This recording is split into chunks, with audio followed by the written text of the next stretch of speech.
4500 marins. C'est combien de personnes étaient à bord de l'USS Gerald Ford quand un incendie a éclaté en mars et pendant 30 heures, ils ont combattu ce feu. 30 heures. Pas de système de suppression d'incendie qui fonctionne.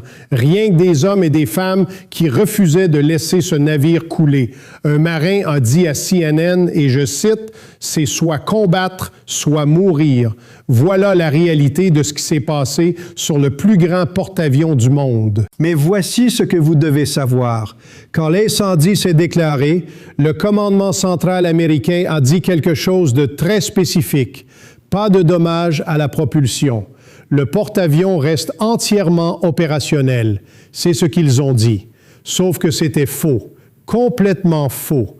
Et pendant des semaines, personne n'a vraiment su à quel point c'était mauvais, jusqu'à ce que CNN obtienne les vidéos. Les images montrent un navire fantôme, vidé. Les plafonds sont effondrés. 600 lits de marins complètement détruits. Du métal noirci partout. Des cendres. Et voici la question que tout le monde devrait se poser. Pourquoi l'administration Trump a-t-elle caché ça? Parce que c'est un problème de confiance. Et c'est un problème énorme. Depuis que l'opération Epic Fury a commencé, nous voyons un schéma. Quelque chose se produit. Un rapport initial sort. On le minimise. On l'enterre.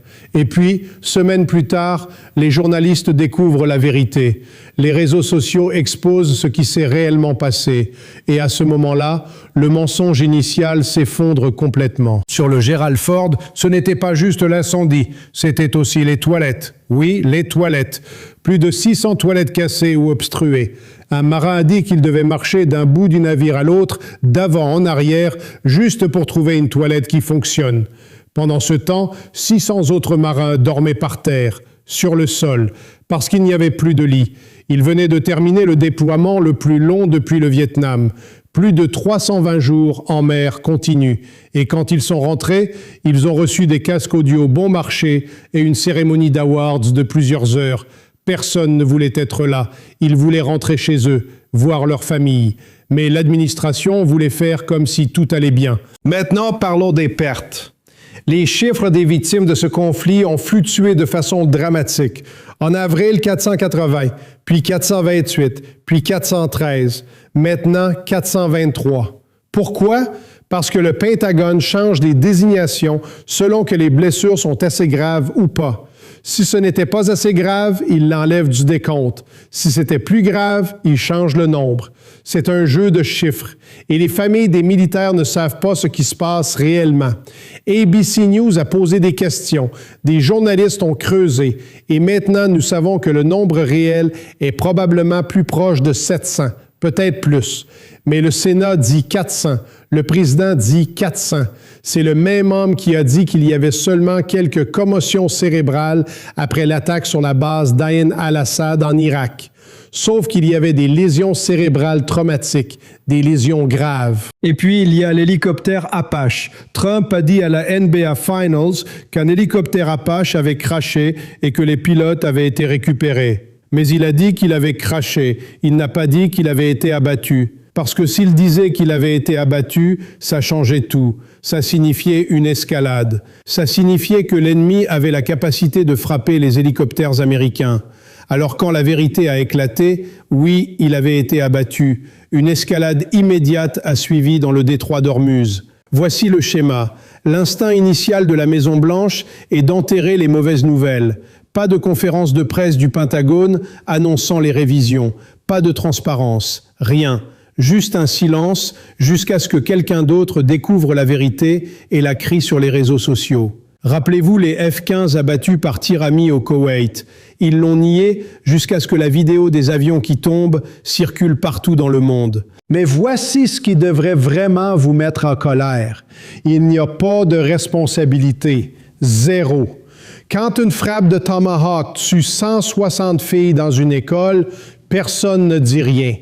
Personne n'a été tenu responsable.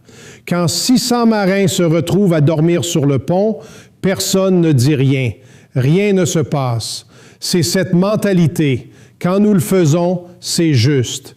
Peu importe quoi. Quand quelqu'un d'autre le fait, nous devons les poursuivre au maximum. C'est incroyable, c'est indigne, et c'est comme ça qu'une force militaire commence à se désagréger. Les militaires américains ont une culture de confiance depuis 1775, depuis que ce pays a créé une armée. Et cette confiance, c'est ce qui tient tout ensemble.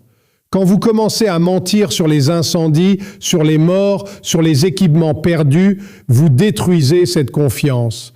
Et une fois que c'est détruit, c'est très difficile à reconstruire. Les marins sur les réseaux sociaux, les militaires actifs, ils expriment tous le doute. Ils ne font pas confiance à la chaîne de commandement. Et pourquoi le feraient-ils? Ils voient les mensonges. Ils les voient se dérouler en temps réel. 17 bases dans la région du Moyen-Orient ont été bombardées. 17. Des milliers de militaires américains sont toujours stationnés là.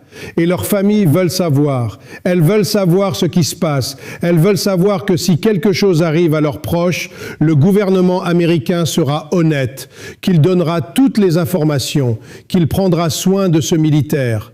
Mais ce n'est pas ce qui se passe. Ce qui se passe, c'est que les chiffres changent en silence. Les vidéos sont obtenues par les journalistes. Les réseaux sociaux exposent la vérité. Et l'administration espère juste que personne ne le remarquera. Alors voici ce qui va se passer à mesure que cette escalade continue.